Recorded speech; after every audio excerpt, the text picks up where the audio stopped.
ಪ್ರಪಂಚಕ್ಕೆ ಶಿವಯೋಗ ಅನ್ನುವಂಥ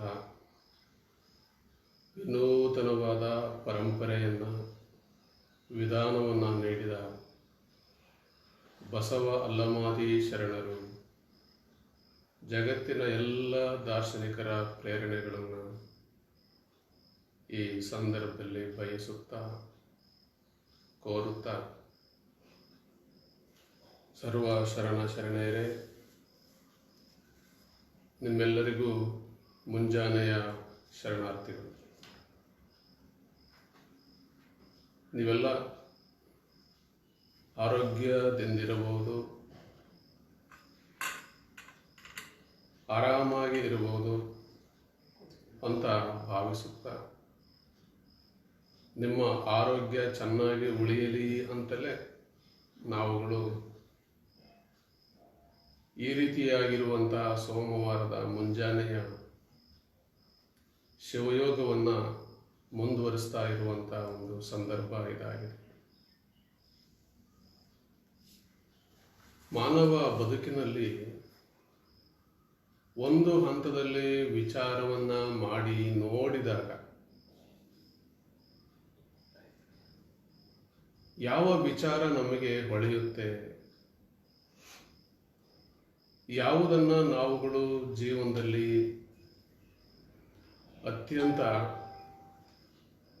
ಪ್ರಾಮಾಣಿಕವಾಗಿ ನಿರ್ವಹಿಸಬೇಕಾಗುತ್ತದೆ.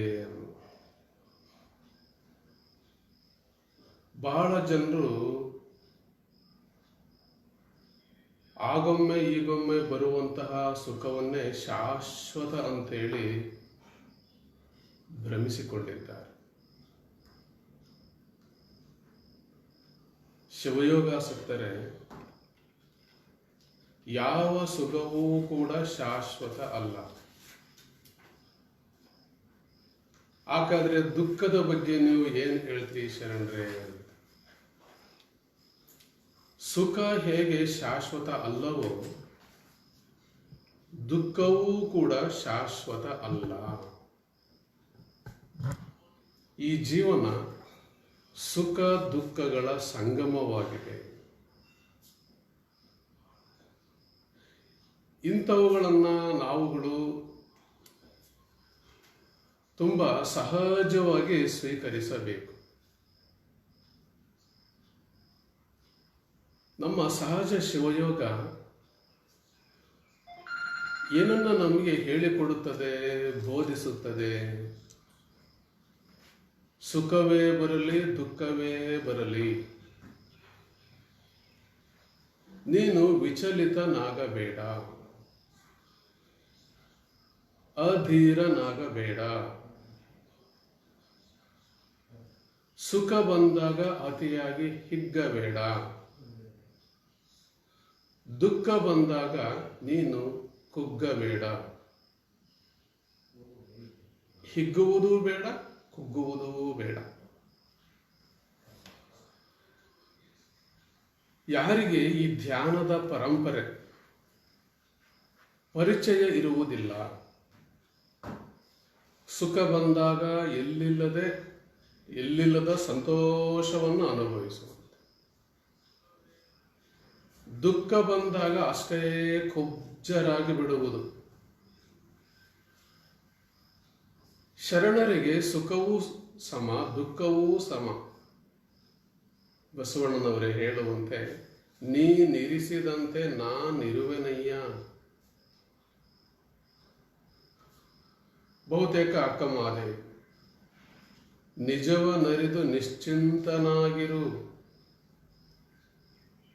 ಸುಖದಲ್ಲಿಯೂ ಏನೂ ಇಲ್ಲ, ದುಃಖದಲ್ಲಿಯೂ ಏನೂ ಇಲ್ಲ. ಸುಖ ದುಃಖಗಳ ಆಚೆಗೆ ಒಂದು ಸುಂದರವಾದ ಬದುಕು ಇದೆ. ಆಪ್ತವಾಗಿರುವಂತ ಒಂದು ಅನುಭವ ಇದೆ.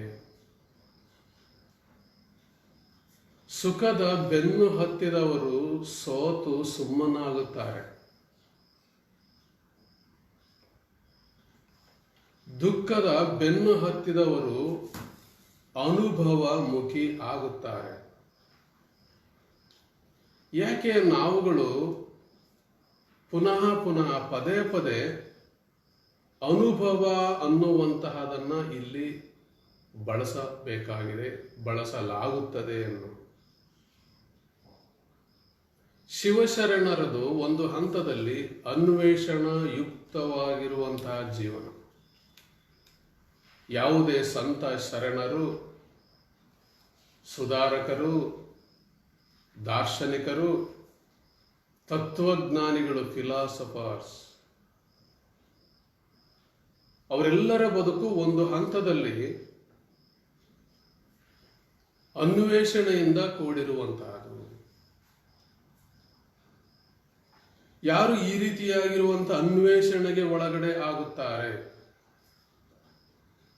ಅವರು ಅನುಭವಗಳನ್ನ ಪಡೆಯುತ್ತಾ ಹೋಗುತ್ತಾರೆ.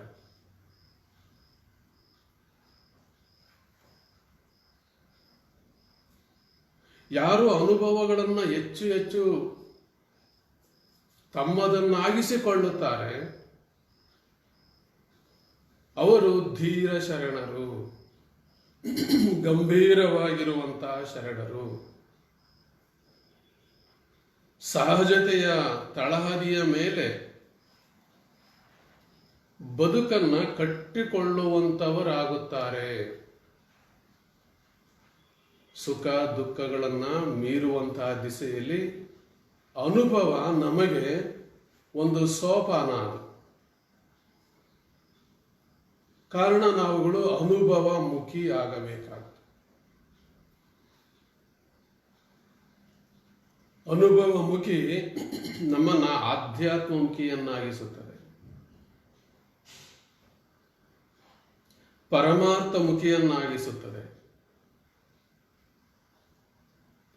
ಅದರಲ್ಲಿಯೂ ಅಂತರ್ಮುಖಿ ಅನ್ನಾಗಿಸುತ್ತದೆ.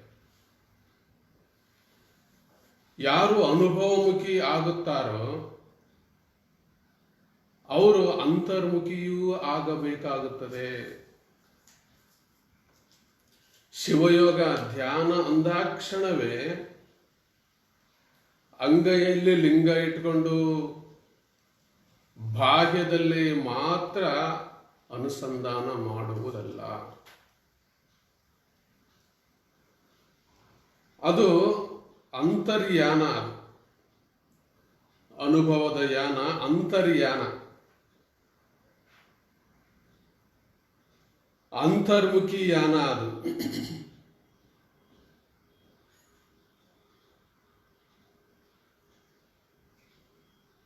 ಈ ರೀತಿಯಾಗಿ ಅನುಭವ ಮುಖಿ, ಅಂತರ್ಮುಖಿ, a spiritual journey. It is also eternal journey.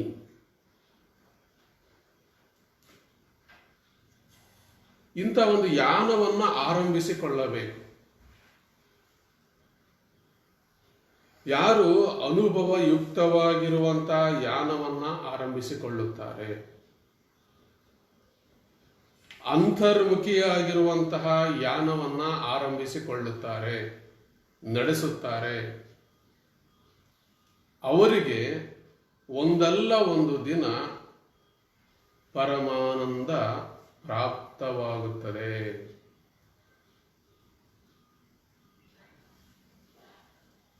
ಪರಮಾನಂದವನ್ನ ಪಡೆಯುವಂತಹ ದಿಸೆಯಲ್ಲಿ ಪರಮಾರ್ಥವು ಒಂದು ಮಾಧ್ಯಮ ನಮಗೆ. ಪರಮಾರ್ಥವು ಪರಮಾನಂದದ ಒಂದು ಮಾಧ್ಯಮ.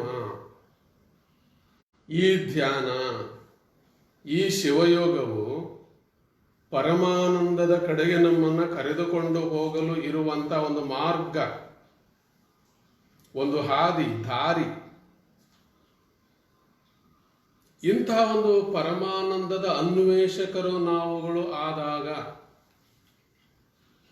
ಯಾವ ಸುಖವೂ ಏನು ಮಾಡುವುದಿಲ್ಲ, ಎಂತಹ ದುಃಖವೂ ಏನನ್ನೂ ಮಾಡುವುದಿಲ್ಲ.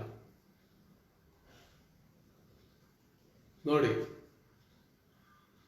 ನಿನ್ನೆ ದಿನ ಕೇಂದ್ರ ಸರ್ಕಾರ ಆಲ್ರೆಡಿ ಅನೌನ್ಸ್ಡ್ 4th ಲಾಕ್ಡೌನ್. ಈ ಲಾಕ್ಡೌನ್, ಕ್ವಾರಂಟೈನ್ ಇವೆಲ್ಲ ಬಹಳ ಇವತ್ತು ಪ್ರಚಲಿತ ಆಗ್ತಾ ಇದ್ದಾವೆ. ಹಾಗಂತ ನಾವು ಹೆದರುವಂತಹ ಸಂದರ್ಭವನ್ನು ತಂದುಕೊಳ್ಳಬಾರದು. ಇಂಥ ಅಸಹಾಯಕವಾಗಿರುವಂತಹ ಕ್ಷಣಗಳನ್ನು ಮನೆಯ ಒಳಗಡೆನೇ ಇರುವಂತಹ ಒಂದು ಸಂದರ್ಭದಲ್ಲಿ ಒಂದಿಲ್ಲ ಒಂದು ಸಾಧನೆಗೆ ನಾವುಗಳು ನಮ್ಮನ್ನು ಸಮರ್ಪಿಸಿಕೊಳ್ಳಬೇಕು.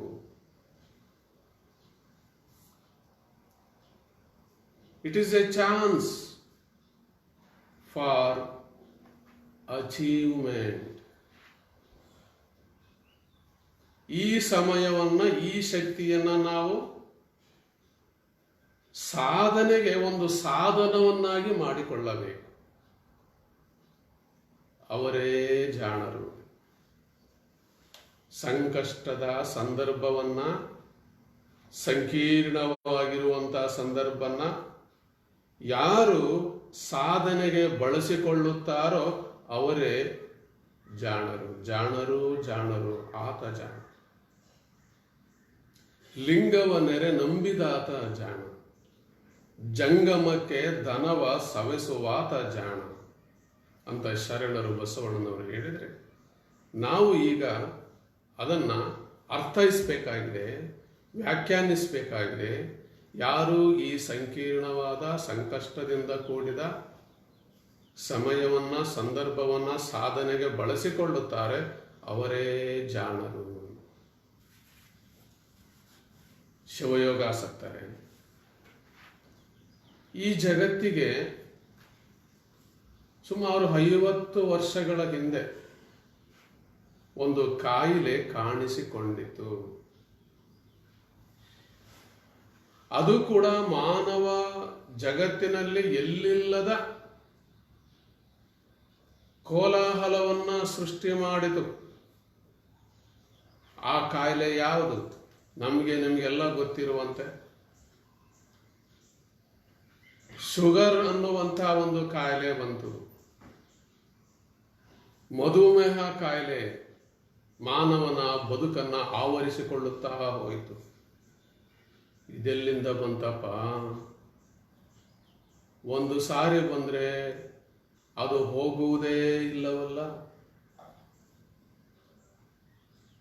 ಜನರು ಅದಕ್ಕೂ ಕೂಡ ಅಡ್ಜಸ್ಟ್ ಆದ್ರು, ಹೊಂದಾಣಿಕೆ ಮಾಡಿಕೊಂಡ್ರು.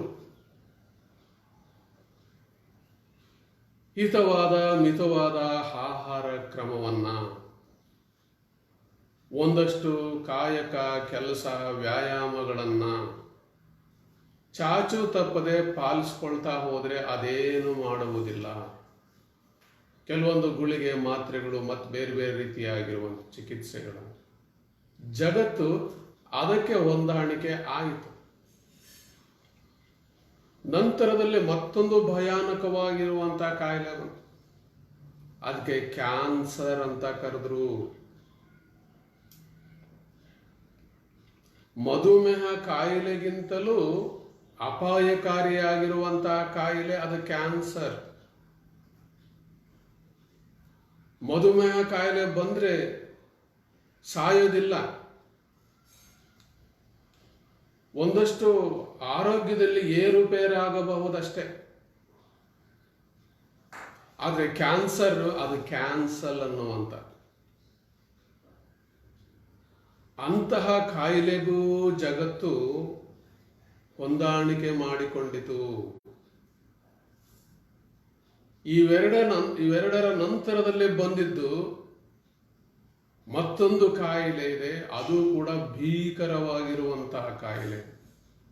ನಿಮ್ಮೆಲ್ಲರಿಗೆ ಗೊತ್ತಿರುವಂತೆ ಏಡ್ಸ್ ಅನ್ನುವಂಥ. ಹಾಗಾಗುತ್ತದೆ, ಹೀಗಾಗುತ್ತದೆ, ಏನೇನೋ ಆಗುತ್ತದೆ. ಅಂತಹ ಏಡ್ಸ್ ಅನ್ನುವಂತಹದ್ದು ಮಹಾಮಾರಿಯಾಗಿ ಮಾನವ ಬದುಕನ್ನ ಕಾಡುವಂತ ಒಂದು ಕಾಯಿಲೆ ಆಗಿತ್ತು. ಸೂಕ್ತವಾಗಿರುವಂತಹ ಒಂದು ಚಿಕಿತ್ಸೆ, ಬದುಕಿನ ವಿಧಾನ, ವೇ ಆಫ್ ಲೈಫ್, ಇವೆಲ್ಲವುಗಳ ಮುಖಾಂತರವಾಗಿ ಅದು ಒಂದಷ್ಟು ನಿಯಂತ್ರಣಕ್ಕೆ ಬಂದಿದೆ. ಈ ಜಗತ್ತು ಕ್ಯಾನ್ಸರನ್ನು ಅನುಭವಿಸಿದೆ, ಶುಗರನ್ನು ಅನುಭವಿಸಿದೆ, ಏಡ್ಸ್ಗೆ ತಕ್ಕಂತೆ ಜೀವನ ಕ್ರಮವನ್ನು ಹೊಂದಾಣಿಕೆ ಮಾಡಿಕೊಂಡಿದೆ, ಬರಲಾರದಂತೆ ಮುನ್ನೆಚ್ಚರಿಕೆಯನ್ನು ವಹಿಸಿಕೊಂಡಿದೆ. ಅದೇ ರೀತಿಯಾಗಿ ಈ ಕೊರೋನಾ ಅನ್ನುವಂಥ ಒಂದು ಕಾಯಿಲೆ ಈಗ ಬಂದಿದೆ.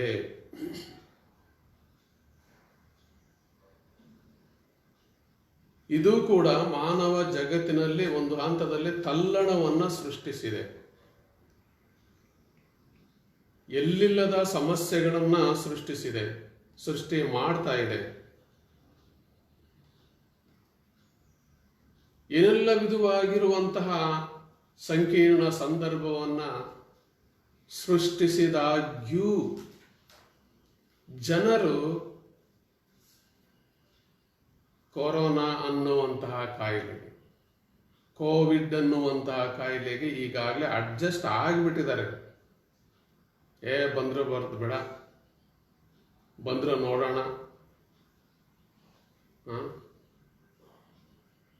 ಒಂದು 10-15 ದಿವಸ ಕ್ವಾರಂಟೈನ್ ಒಳಗಡೆ ಆದ್ರೆ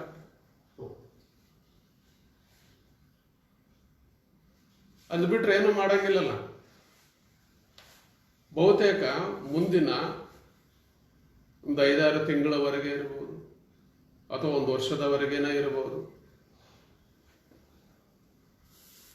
ಜಗತ್ತಿನಲ್ಲಿ ಎಂಥ ಒಂದು ಪರಿಸ್ಥಿತಿ ನೋಡ್ಲಿಕ್ಕೆ ಸಿಗುತ್ತೆ ಅಂದ್ರೆ, ಸೋಷಿಯಲ್ ಡಿಸ್ಟೆನ್ಸು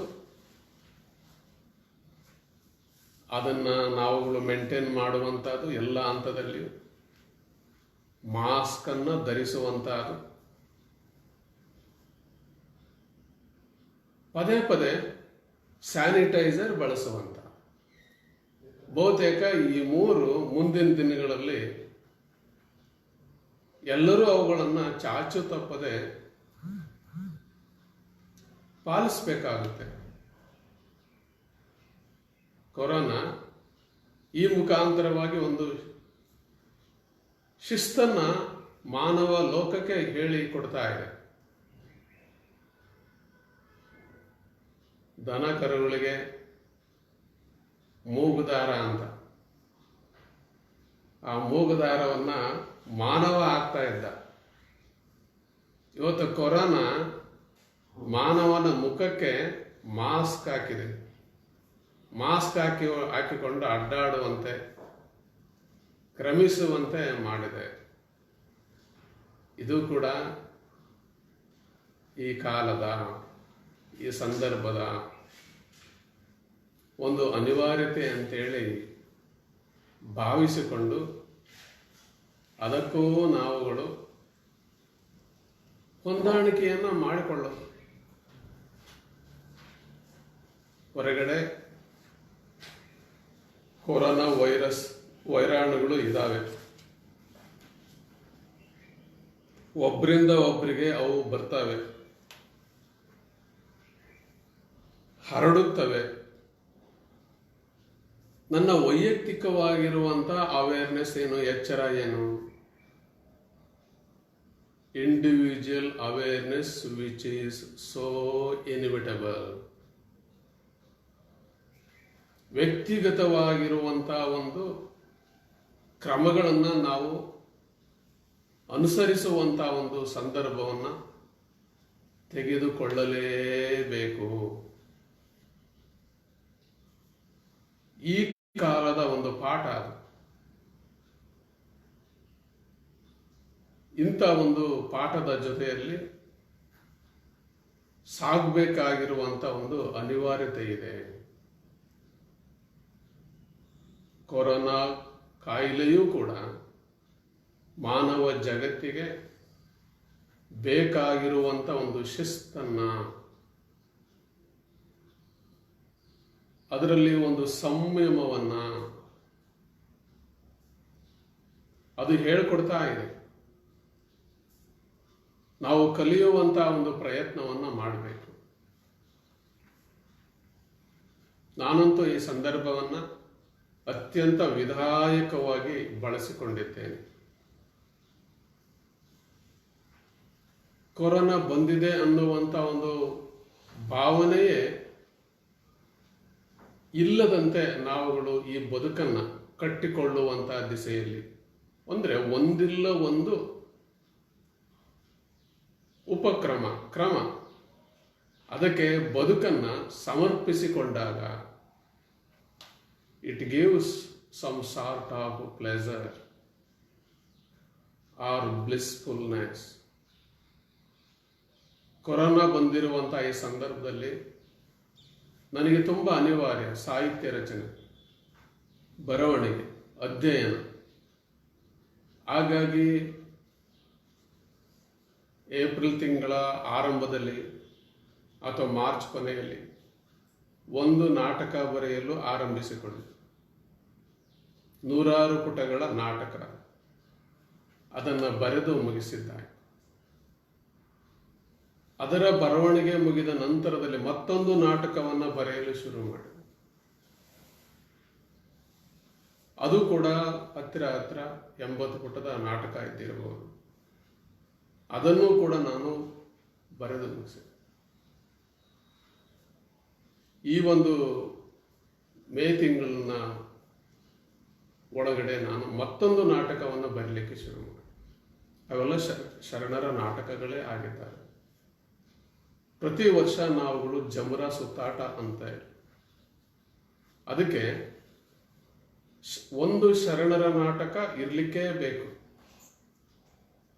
ಜನರು ಶರಣರ ನಾಟಕಗಳು ಯಾವುವು ಇದ್ದಾವೆ, ಮುರುಘಾ ಮಠದಿಂದ ಜಮುರಾ ಸುತ್ತಾಟದಿಂದ ಯಾವ ನಾಟಕವನ್ನು ಈ ಸಲ ತಂದಿದ್ದಾರೆ ಅನ್ನುವಂಥ ಆ ದಿಸೆಯಲ್ಲಿ ಅವಿರಳ ಜ್ಞಾನಿ ಚನ್ನಬಸವಣ್ಣನವರನ್ನ ಕುರಿತು ಒಂದು ನಾಟಕ, ಕಾಯಕಯೋಗಿ ಶಿವಯೋಗಿ ಸಿದ್ದರಾಮೇಶ್ವರರನ್ನ ಕುರಿತು ಒಂದು ನಾಟಕ, ಅದರ ಜೊತೆಯಲ್ಲಿ ಮಡಿವಾಳ ಮಾಚಯ್ಯನವರನ್ನ ಕುರಿತು ಕೂಡ ನಿನ್ನೆ ಸಂಜೆವರೆಗೂ ಕೂಡ ನಾನು ಆ ನಾಟಕವನ್ನು ಬರೆದಿದ್ದೆ. ಹಾಗಾಗಿ ಇದೊಂದು ಸಾಹಿತ್ಯಿಕವಾದ ಸೃಜನಾತ್ಮಕವಾಗಿರುವಂತಹ ದಿಸೆಯಲ್ಲಿ ಇದರ ನಡುವೆ ಮತ್ತೆ ಬೇರೆ ಬೇರೆ ಹೇಳಿಕೆಗಳು, ಪತ್ರಿಕಾ ಚಿಂತನೆಗಳು, ಕೊಟೇಶನ್ಗಳು, ಚಿಂತನ ಸಾಹಿತ್ಯ ಅವನ್ನು ಕೂಡ ಮಾಡಬೇಕು. ಅವನ್ನು ಮುಂದುವರಿಸ್ಕೊಂಡು ಹೋಗುವಂತ ಹೊಣೆಗಾರಿಕೆ ಇದೆ ನೋಡ್ರಿ. ಇದನ್ನೇ ನಾನು ಸಾಧನೆ ಅನ್ನುವಂತ ಈ ಸಂದರ್ಭವನ್ನು ಸಾಧನೆಗೆ ತೊಡಗಿಸಿಕೊಂಡರೆ 2020ನೇ ಇಸ್ವಿಯಲ್ಲಿ ಕೊರೋನಾ ಅನ್ನುವಂಥ ಕಾಯಿಲೆ ಬಂದಿತ್ತು.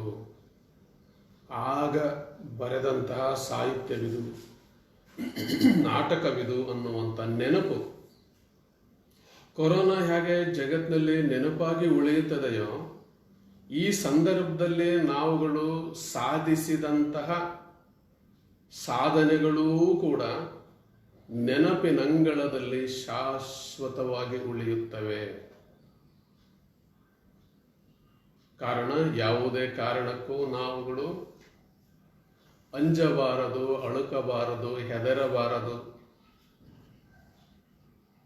ಇವುಗಳಿಂದ ಎದ್ದು ಬರಲು ನಾವು ಪ್ರಯತ್ನಿಸಬೇಕು. ಇವೆಲ್ಲವುಗಳಿಂದ ಎದ್ದು ಬಂದಾಗ ನಮ್ಮಿಂದ, ನಿಮ್ಮಿಂದ ಸಮಾಜಕ್ಕೆ, ದೇಶಕ್ಕೆ, ಬೇಡ ನಿಮ್ಮ ಕುಟುಂಬಕ್ಕೆ, ನಿಮ್ಮ ಬದುಕಿಗೆ ಒಂದು ಅಪೂರ್ವ ಕೊಡುಗೆಯನ್ನ, ಕಾಣಿಕೆಯನ್ನ ಕೊಡಲಿಕ್ಕೆ ಸಾಧ್ಯವಿದೆ ಅನ್ನುವಂತಹದನ್ನು ಇಲ್ಲಿ ಚಿಂತನೆ ಮಾಡುತ್ತಾ, ಈ ಧ್ಯಾನದ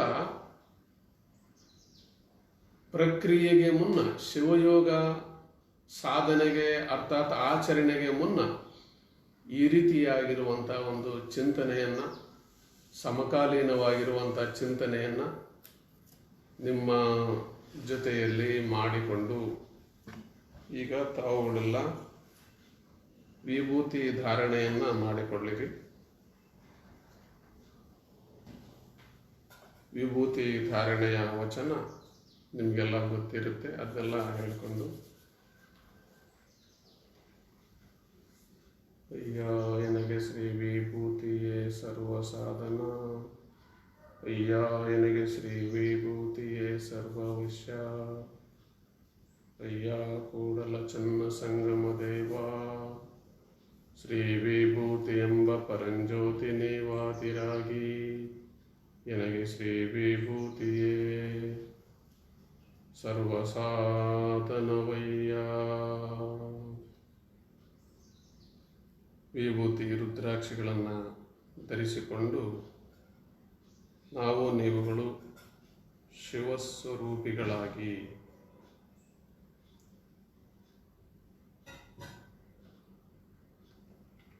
ಲಿಂಗಸ್ವರೂಪಿಗಳಾಗಿ ಬಸವ ಸ್ವರೂಪಿಗಳಾಗಿ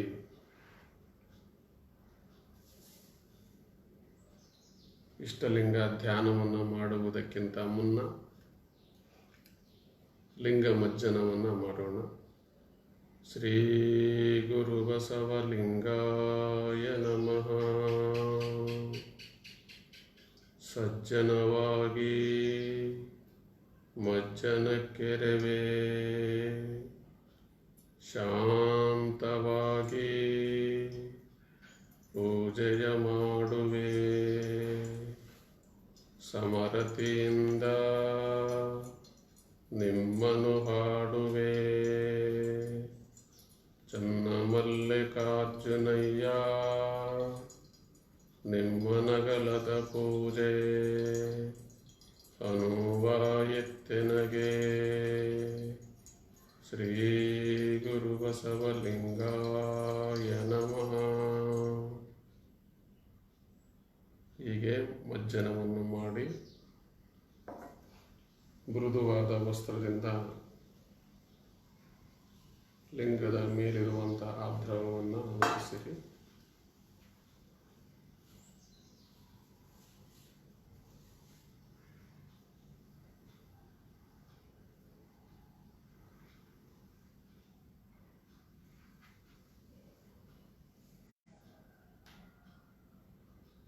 ವಿಭೂತಿಯನ್ನು ಲಿಂಗದ ಮೇಲೆ ಧರಿಸಿ ಪತ್ರೆ ಪುಷ್ಪಗಳನ್ನು ಕೂಡ ಲಿಂಗದ ಹಿಂಬದಿಯಲ್ಲಿ ಧರಿಸುವಂತಹದ್ದು.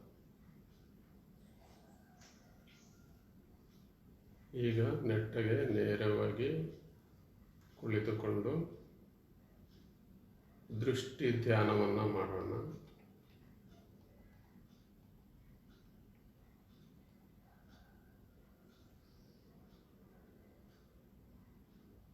ಶಿವಯೋಗದ ಈ ಸಾಧನೆಯಲ್ಲಿ 3 ಹಂತಗಳು: ಮಾಡುವುದು, ಡೂಯಿಂಗ್, ಮಜ್ಜನ ಮಾಡೋದು, ವಿಭೂತಿ ಧರಿಸೋದು, ಪತ್ರೆ ಪುಷ್ಪಗಳನ್ನು ಧರಿಸುವಂತಹದ್ದು. ಇದು ಮಾಡುವುದು ಅನಿಸಿಕೊಳ್ಳುತ್ತದೆ. ಮಾಡುವುದರ ನಂತರದ ಹಂತವೇ ನೋಡುವುದು, ಗೇಜಿಂಗ್, ದೃಷ್ಟಿಯಾರೆ ನೋಡುವುದು, ಕಣ್ಣುಗಳು ತುಂಬಿ ನೋಡುವುದು.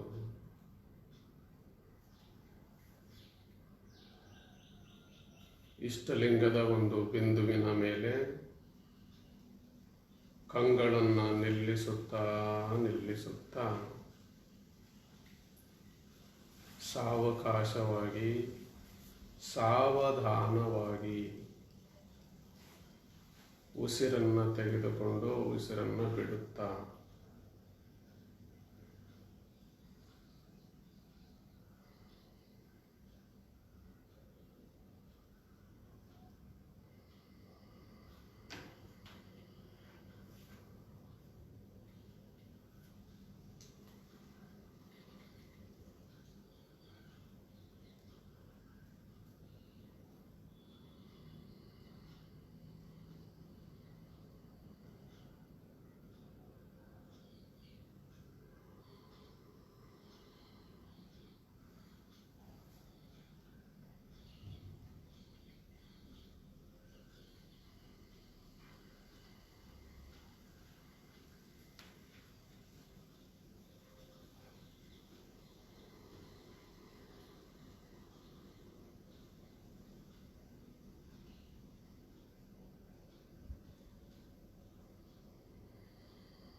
ಸಾವಧಾನದಿಂದ ಕೂಡಿದಂತಹ ಉಸಿರಾಟದಿಂದ ಕಣ್ಗಳಲ್ಲಿ ಕಂಬನಿ ಬರುವಂತೆ ಆಗುತ್ತದೆ.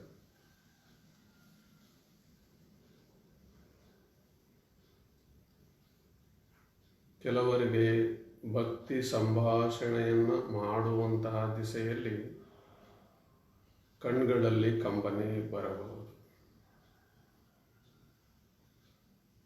ಇಲ್ಲಿ ಒಂದು ಹಂತದಲ್ಲಿ an energy, it is called spiritual energy, ಆಧ್ಯಾತ್ಮಿಕವಾಗಿರುವಂಥ ಒಂದು ಶಕ್ತಿಯ ಸಂಚಲನ.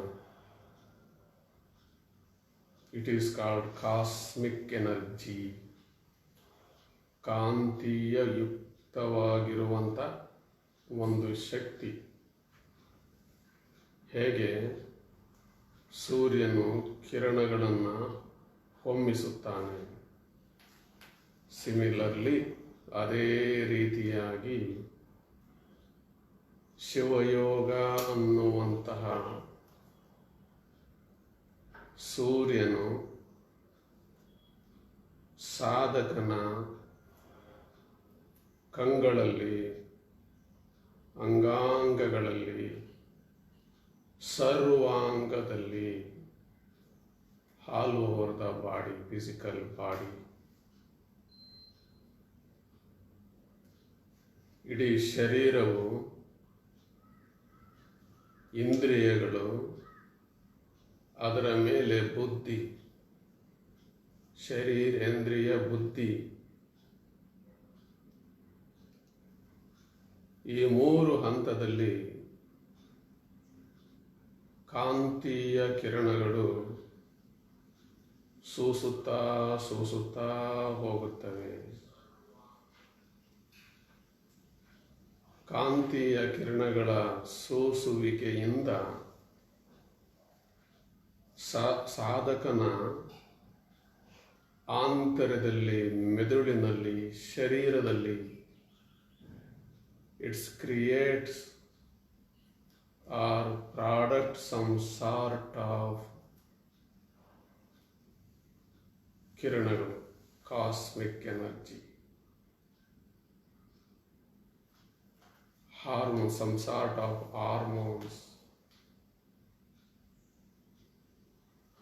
ಅವುಗಳು ಉತ್ಪಾದನೆ ಆಗಲ್ಪಟ್ಟು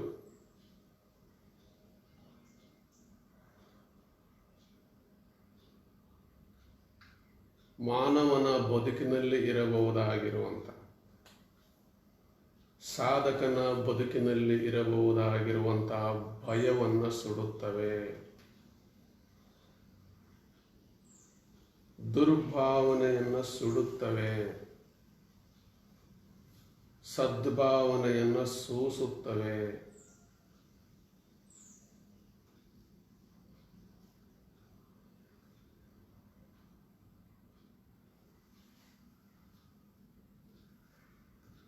ಇಲ್ಲಿ ಮೂರು ಹಂತವನ್ನು, ಸೃಷ್ಟಿ, ಸ್ಥಿತಿ, ಲಯ.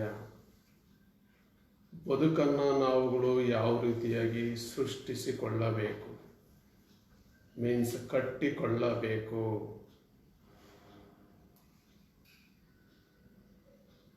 How to lead a life, how to create. ನೋಡಿ, ನಿಮ್ಮ ಒಳಗಡೆಯೂ ಕೂಡ ಈ ಮೂರು ಶಕ್ತಿಗಳೇ. ಕ್ರಿಯೇಟಿಂಗ್ ಎನರ್ಜಿ, ಸೃಷ್ಟಿಸಬಹುದಾಗಿರುವಂತಹ ಒಂದು ಪ್ರಕ್ರಿಯೆ, ಸೃಷ್ಟಿ ಕ್ರಿಯೆ.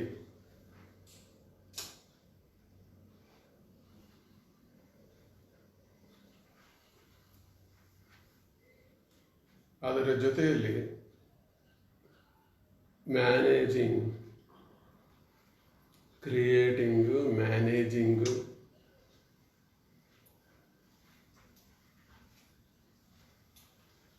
ಎಂಥದೇ ಸಂದರ್ಭ ಇರಬಹುದು.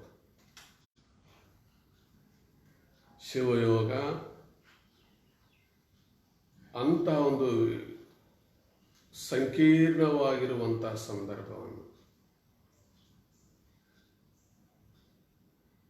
how to manage ಅನ್ನುವಂತಹದನ್ನು ಇದು ನಮಗೆ ಹೇಳಿಕೊಡುತ್ತದೆ. Everybody knows the word God. What kind of message it will be conveyed? G for generator, O for orator, operator. G for generator, O for operator, D for destroyer. ಸೃಷ್ಟಿ ಸ್ಥಿತಿ ಲಯ ಮೂರು ಕ್ರಿಯಾದಿಗಳು ಎಲ್ಲರ ಬದುಕಿನಲ್ಲಿ ಅವು ನಡೆಯುತ್ತದೆ. ಸೃಷ್ಟಿ ಸ್ಥಿತಿ, ಮ್ಯಾನೇಜಿಂಗ್ ಪವರ್,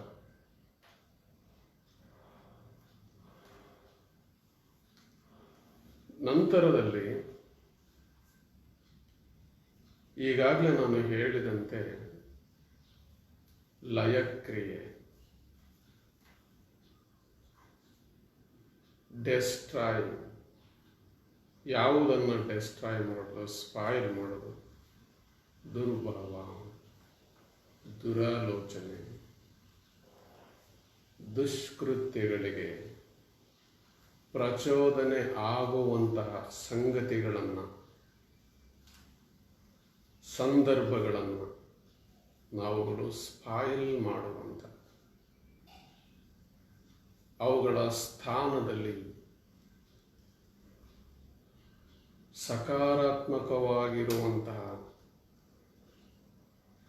ಆಲೋಚನೆ, ಚಿಂತನೆ ಮತ್ತು ವರ್ತನೆಗೆ ಒಳಗಡೆ ಆಗುತ್ತೆ. ಈ ರೀತಿಯಾಗಿರುವಂತಹ ಮೂರು ಕ್ರಮಗಳನ್ನು ಅನುಸರಿಸುತ್ತಾ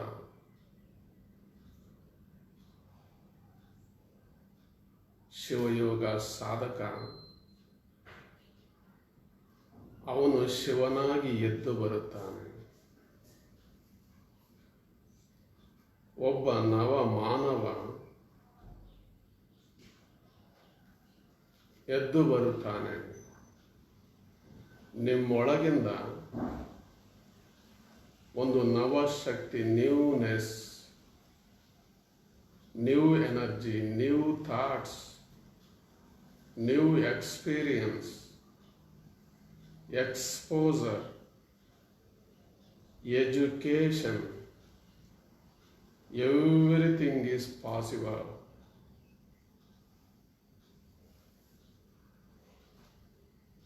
ಸಾರಿ ಚೆಲ್ಲದೆ ಮುಕುತಿ.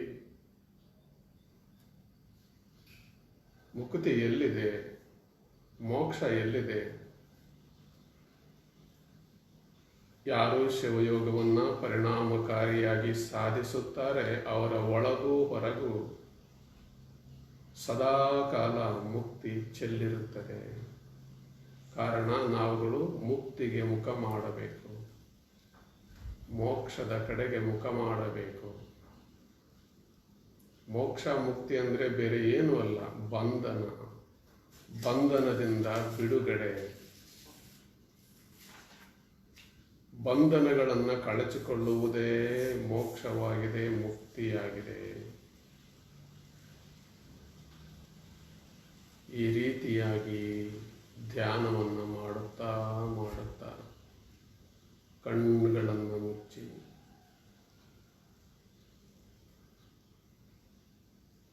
ಮಾಡುವುದು, ನೋಡುವುದು ನಾವು. It is a time of merging, mingling, ಕೂಡುವುದು, ಬೆರೆಯುವುದು.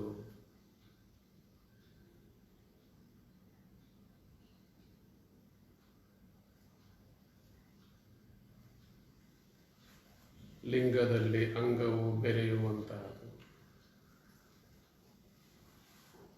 ಬ್ರಹ್ಮಾಂಡದಲ್ಲಿ ಈ ಪಿಂಡಾಂಡವು ಲೀನತೆಯನ್ನು ಹೊಂದುವುದು.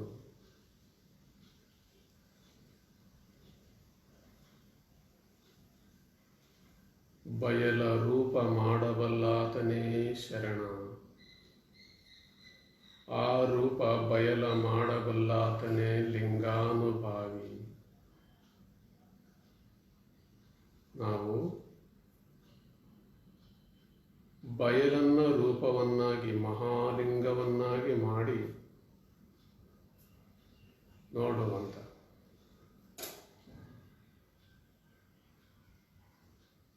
ಬಯಲನ್ನ ರೂಪ ಮಾಡುವುದು, ರೂಪವನ್ನ ಬಯಲು ಮಾಡುವಂತ.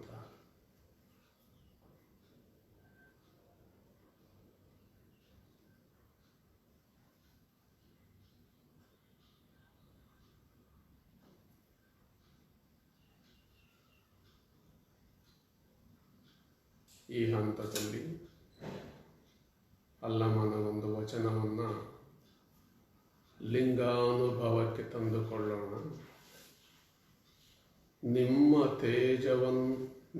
ತೇಜವ ನೋಡಲೆಂದು ಹೆರಸಾರಿ ನೋಡುತ್ತಿರಲು, ನಿಮ್ಮ ತೇಜವ ನೋಡಲೆಂದು ಹೆರಸಾರಿ ಅತ್ಯಂತ ಶ್ರದ್ಧೆಯಿಂದ ಭಕ್ತಿಯಿಂದ ನೋಡುತ್ತಿರಲು ಶತಕೋಟಿ ಸೂರ್ಯರು ಮೂಡಿದಂತೆ ಇದ್ದುದಯ್ಯ. ಒಬ್ಬಲ್ಲ ಇಬ್ಬನಲ್ಲ, ಶತಕೋಟಿ ಸೂರ್ಯರು ಮೂಡಿದಂತೆ ಇದ್ದುದಯ್ಯ. ಶತಕೋಟಿ ಸೂರ್ಯರು.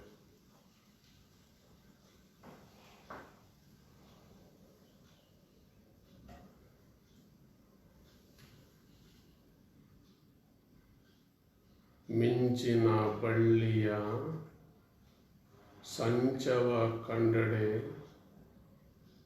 ಮಿಂಚಿನ ಬಳ್ಳಿಯ ಸಂಚವ ಕಂಡಡೆ ಸೋಜಿಗವಾಯಿತು ನೋಡ ಗುಹೇಶ್ವರ. ನಿಮ್ಮ ತೇಜವ ಎರಸಾರಿ ನೋಡುತ್ತಿರಲು ಶತಕೋಟಿ ಸೂರ್ಯರು ಮೂಡಿದಂತೆ ಇದ್ದಿತಯ್ಯ. ಮಿಂಚಿನ ಬಳ್ಳಿಯ ಸಂಚವ ಕಂಡಡೆ ಎನಗಿದು ಸೋಜಿಗವಾಯಿತು ಗುಹೇಶ್ವರ. ಮಿಂಚಿನ ಬಳ್ಳಿ, ಮಿಂಚಿನ ಸಂಚಲನ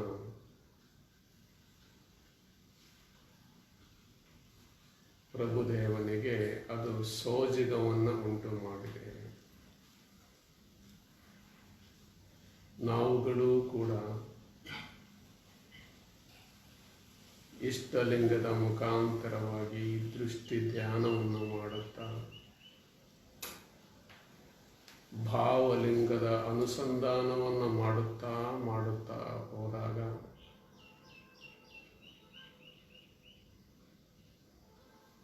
ಮೈ ಮನ ಮೆದುಳುಗಳಲ್ಲಿ ಆ ಬೆಳಕಿನ ಸಂಚಾರ ಪ್ರಕಾಶಮಯವಾಗಿರುವಂತಹ ಸಂದರ್ಭವನ್ನು ಅನುಭವಿಸುತ್ತಾ ಆಸ್ವಾದಿಸುತ್ತಾ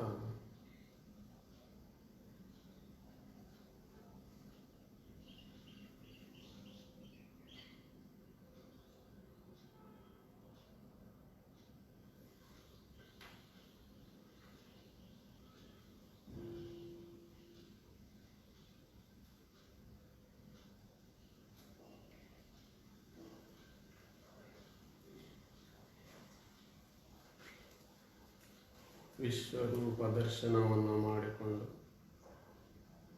ಸ್ವರೂಪ ದರ್ಶನವನ್ನು ಮಾಡಿಕೊಂಡು ಸ್ವರೂಪ ದರ್ಶನದ ಮುಖಾಂತರವಾಗಿ ವಿಶ್ವರೂಪ ದರ್ಶನ.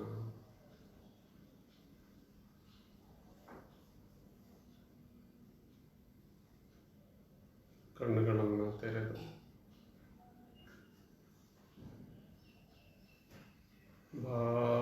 ಭಾವಲಿಂಗಾಯ ನಮಃ, ಪ್ರಾಣಲಿಂಗಾಯ ನಮಃ,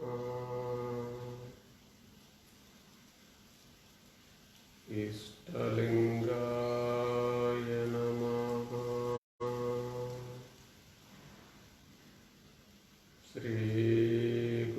ಬಸವಲಿಂಗಾಯ ನಮಃ.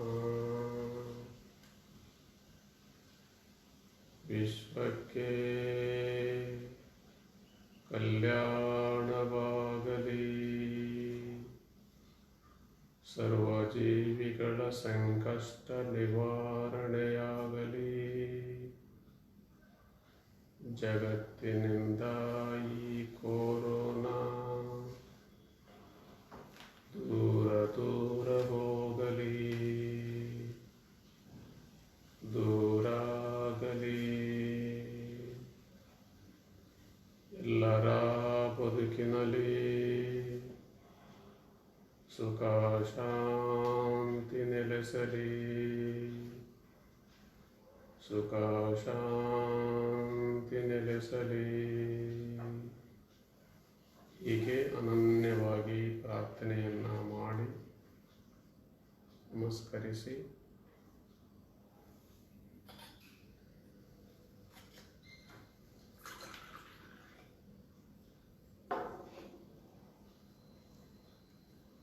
ಬಸವ ಜಲವನ್ನು ಮಾಡಿಕೊಂಡು 3 ಸಾರಿ ಎರೆಯುವುದು. ಕರುಣಾ ಜಲವೇ ಗುರುಪಾದೋದಕ, ವಿನಯ ಜಲವೇ ಲಿಂಗ ಪಾದೋದಕ, ಸಮತಾ ಜಲವೇ ಜಂಗಮ ಪಾದೋದಕ.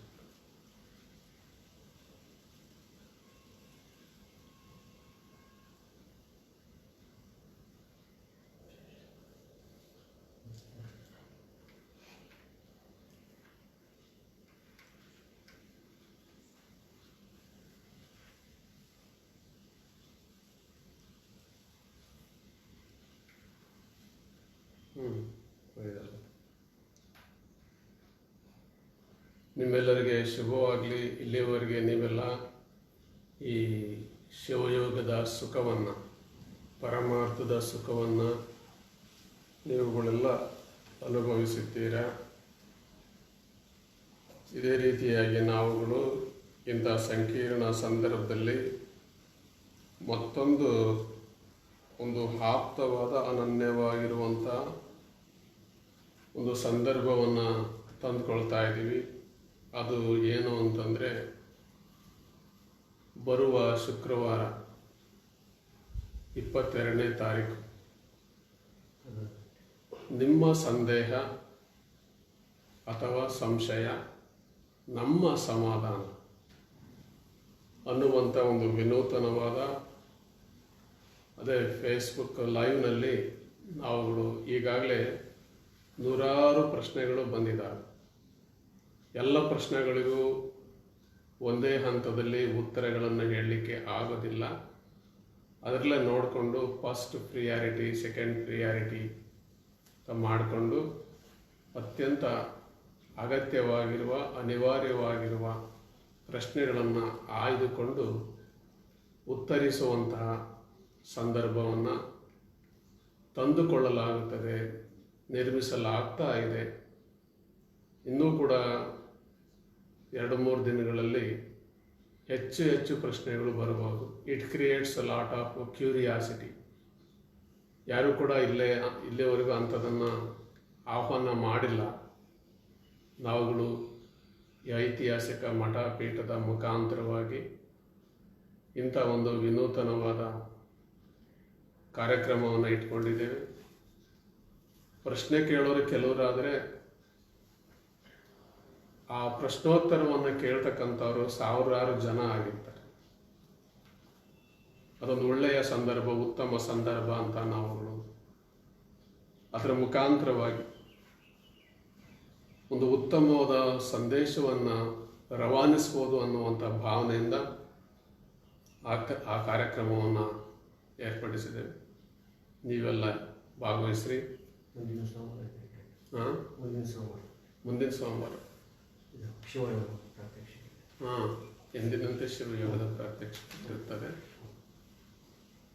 ನಿಮ್ಮೆಲ್ಲರಿಗೂ ಶುಭವಾಗಲಿ, ಒಳ್ಳೆಯದಾಗಲಿ. ಶರಣಾರ್ಥಿ.